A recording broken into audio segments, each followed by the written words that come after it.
You're just following the signs like other people. You keep pulling over and asking, excuse me, and everybody's telling you their story, and you wind up going around and around and around, you never get where you're going. You've been on that trip before?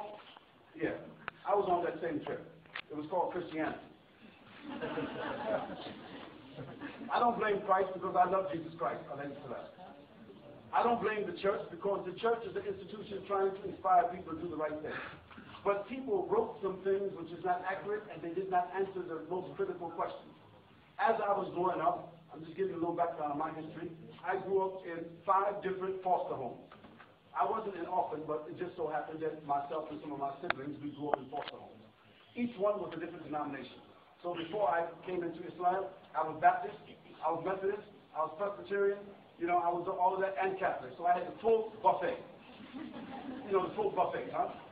But there were some critical questions that wasn't answered. For instance, how can Jesus be God and his own Son and also the Holy Spirit? And how is God in 3 persons, but he's not 3 gods? I used to ask that question, but people used to tell me, son, keep quiet. It's a mystery. Just believe. You heard that before, right? No, it's not a mystery, and we're not supposed to believe in mysteries or ghosts.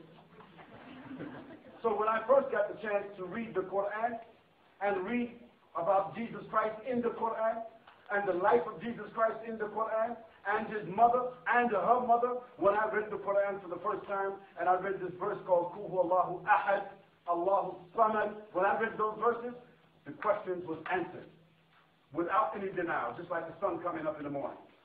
The answers came very quickly. And what it made me want to do was read more of the Quran. And the more of the Quran that I read, the more satisfaction came.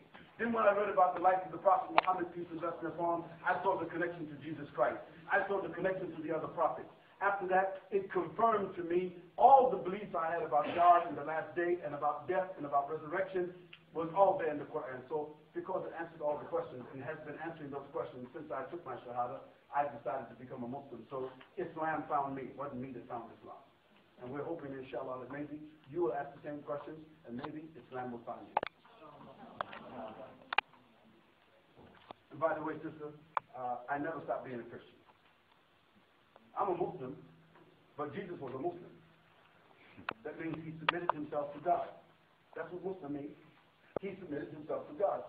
So Abraham was a Muslim, and Isaac and David was Muslim, and Solomon was Muslim, and Moses was a Muslim because they all did what? They submit themselves to God. So I'm loving Jesus Christ as I loved Jesus Christ before and love him more because I got more correct information about Jesus Christ. But I know Jesus Christ is not God and God is not Jesus Christ. God is the creator and he's not the creation. You agree? Of course. See? So on the basis of that, I challenge any Christian to compete with my love for Jesus Christ.